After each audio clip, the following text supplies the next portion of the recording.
Yo it's me Baba ओनी Boy. Hawkeye. तो आज मैं बात करने जा रहा हूँ लुकिज्म के सबसे ज्यादा बकलोल कैरेक्टर के बारे में, जो कि है गोकिम। अब यार गोकिम की बात करें ना, तो उसका जन्म बचपन में ही हो चुका था और माँ उसकी लेडीज थी।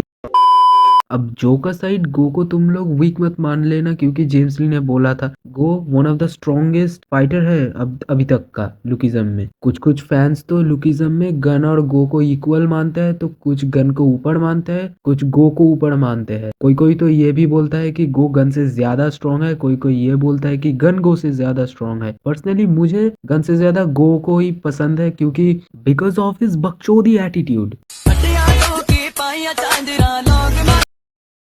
बंदा पेशे से स्वर्ड्समैन है और चार्ल्स चुई के 10 जीनियसेस में से गिने जाते हैं। टाइटल है वेपन मास्टर। वेल लुकिज्म में तो अभी तक उसके मास्टरीज के बारे में हमें कुछ नहीं बताया गया, लेकिन मुझे पर्सनली लगता है कि उसके पास स्पीड, टेक्निक, एंड्योरेंस, स्ट्रेंथ, इन सारी चीजों की मास्टरी होंगे। चलो मैं एक बार के लिए स्ट्रेंथ छोड़ भी दूंगा, लेकिन इसके पास एंड्योरेंस और टेक्निक का मास्टरी तो होगा ही, और स्पीड तो होगा ही होगा। यानी कि देखा जाए तो कहीं ना कहीं हमारा गो 3 तरीके की मास्टरी पोजेस करता है। एंड्योरेंस मैं इसलिए बोल रहा हूँ क्योंकि वर्कर्स के फर्स्ट एफिलेट आर्क में उसने गोकिम के साथ जो गनमस्ती मचाई है, और टॉमली का पंच सीधा अपने पेट पे खाना, अपने गर्दन में खाना। एक बार तो टॉमली ने अपना हाथ सीधा गोकिम के गर्दन में ही गाड़ दिया था, लेकिन तब भी गो के फेस में कोई रिएक्शन नहीं था। इससे साबित होता है कि गोकिम का एंड्योरेंस एक अलग लेवल पे है। और टॉमली ने ये बात खुद बोला था कि वह हर फाइट में होल्ड बैक करता है, क्योंकि उसके हाथ के पंचेस, उसके हाथ के रॉ स्ट्रेंथ से कोई बंदा एक ही शॉट में मारा जा सकता है। लेकिन फिर भी टॉमली ने उस वक्त बोला था कि अगर हम दोनों ऑल आउट जाने लगे तो हम एक दूसरे को ही मार लेंगे।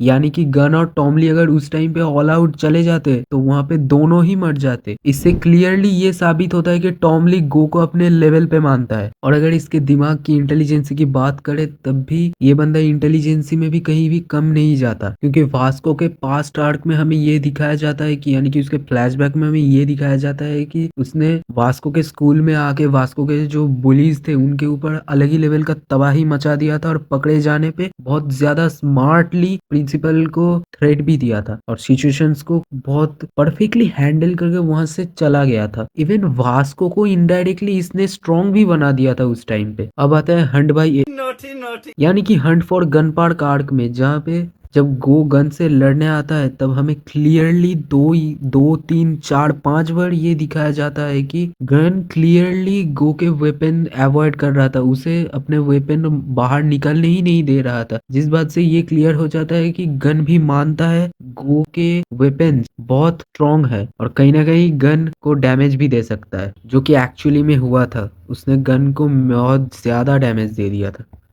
और उस टाइम पे गो चाहता तो सिंपली गन को मार के फाइट जीत सकता था, लेकिन गन उस टाइम पे उस हालत में नहीं था, लड़ने के हालत में ही नहीं था, तो इसलिए गो भी बहुत ज्यादा ही होल्ड बैक कर रहा था। तो इतना होल्ड बैक करने के वजह से ही गो हार गया था। और वैसे भी हमें दिखाया गया है कि गन को वो मारना नहीं चाहता था। उस वक्त गन अपने होशावस में भी नहीं था, उस वक्त वो टीयूआई मोड में था। अब ये तो हो गई पास्ट के गो की बात। अब आता है करंट टाइमलाइन के गो के, जहाँ इंशियन में हमें ये दिखाया जाता है कि क्रोकोडाइल बहुत उछल रहा था अपने मास्टर इसके दम पे, लेकिन गो आता है और उसके ऊपर बकलोली करके चला जाता है।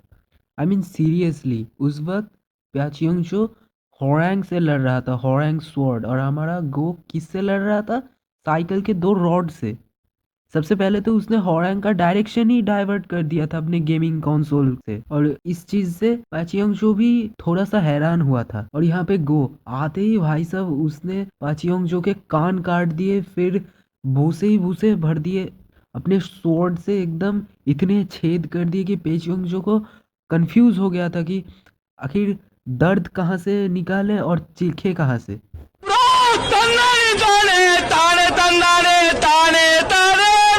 लेकिन फिर भी कुछ भी करके पेचियोंग जो गो से लड़ रहा था, और उसको ये समझ आ गया था कि go isn't just a normal guy. और पीचियोंग जो 7th वर्ल्ड लॉर्ड्स में से एक था, इवन शिंतारो भी उसे स्ट्रॉन्ग मानता था, और शिंतारो खुद एक अच्छा स्वॉर्ड्समैन था। और इधर हमारा गो जो काम बहुत सारे स्वॉर्ड्समैन, बहुत सारे लेजेंड स्वॉर्ड्समैन ने मिलके भी नहीं कर सके, वो काम गो ने बस 1 घंटे की ट्रेनिंग में कर दिया, वो भी मजे मजे में।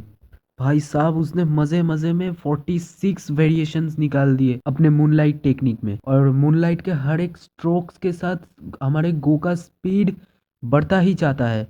इसका मतलब तुम लोग सोच सकते हो जब गो लास्ट स्ट्रोक मारेगा तब लिटरली उसकी स्पीड अनमैचेबल हो जाएगी। ये है हमारा लुकिज्म का गो किम करेंटली। और इसके अलावा भी गो का हीलिंग फैक्टर लुकिज्म में मेरे ख्याल से सबसे टॉप में आता है। बस वीडियो इतना ही था। अगर तुम्हारे मन में कोई टॉपिक है तो कमेंट में तुम लोग बता सकते हो। तब तक के लिए मैं जर सुनाड